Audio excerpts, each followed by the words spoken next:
जय माता दी। जय श्री हरि। एकादशी तिथि समर्पित है भगवान श्री हरि विष्णु को। साल भर में कुल 24 एकादशियां आती हैं, जिनमें से एक शुक्ल पक्ष की एकादशी होती है और एक कृष्ण पक्ष की एकादशी होती है। इन्हीं में से एक है मार्गशीर्ष माह में शुक्ल पक्ष में आने वाली मोक्षदा एकादशी। मान्यता है कि इस पावन तिथि पर भगवान श्री कृष्ण ने अर्जुन को गीता का उपदेश दिया था, इसीलिए इसे मुक्तिदायी दिन भी माना जाता है। इस दिन की गई पूजा और दान से इंसान के पुण्य कई गुना बढ़ जाते हैं और उसे मोक्ष की प्राप्ति होती है।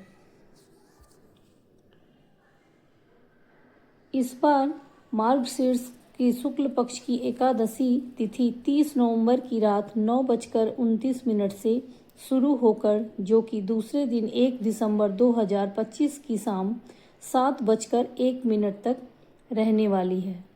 उदया तिथि को ध्यान में रखते हुए मोक्षदा एकादशी का व्रत 1 दिसंबर दिन सोमवार को रखा जाएगा। मोक्षदा एकादशी का तात्पर्य है मोह का नाश करने वाली, इसलिए इसे मोक्षदा एकादशी कहा गया है।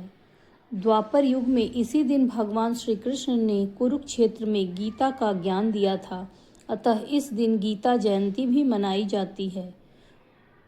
मोक्षदा एकादशी के दिन मानवता को नई दिशा देने वाली गीता का उपदेश हुआ था।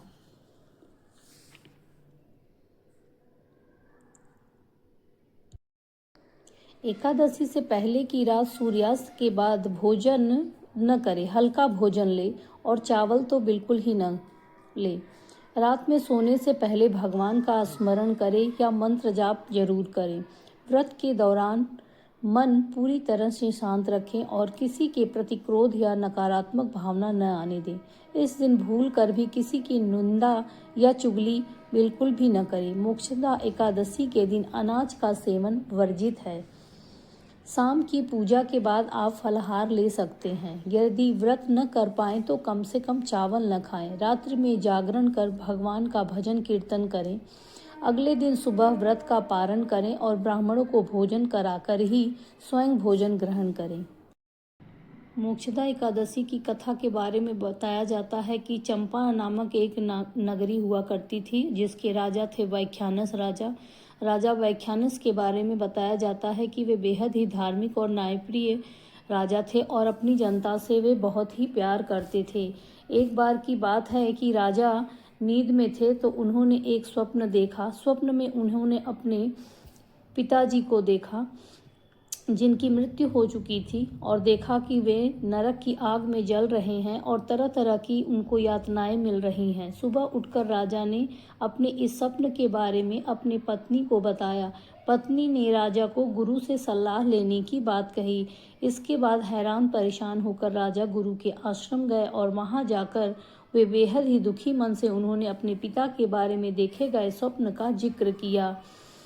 राजा की बात सुनकर ऋषि ने बताया कि तुम्हारे पिता को उनके कर्मों का फल मिल रहा है। उन्होंने अपने जीवन काल में जो भी पाप कर्म किए हैं, इसी वजह से अब वे नरक भोग रहे हैं और वे बेहद ही दुखी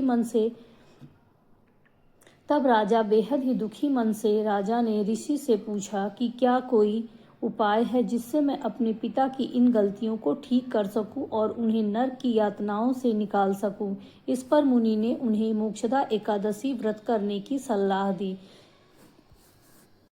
गुरु के कहने के अनुसार राजा ने अपने एकादशी व्रत को पूर्ण किया और अपने एकादशी व्रत का पूरा पुण्य उन्होंने अपने पिताजी को समर्पित किया। व्रत के प्रभाव से राजा के पिता को नरक से मुक्ति मिली। माना जाता है कि तभी से मोक्षदा एकादशी व्रत रखने की परंपरा शुरू हो गई। मोक्षदा एकादशी के दिन प्रातःकाल उठकर स्नान आदि से निवृत्त होकर साफ स्वच्छ वस्त्र पहने व्रत का संकल्प ले। मन में भगवान श्री हरि विष्णु या भगवान कृष्ण की पूजा का संकल्प लें। उसके बाद प्रभु श्री हरि और या भगवान कृष्ण की प्रतिमा की विधि विधान से पूजा करें।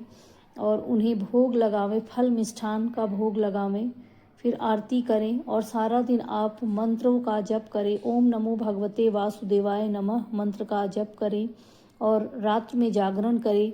दूसरे दिन द्वादशी के दिन आप ब्राह्मण को भोजन कराकर एकादशी व्रत का पारण करें।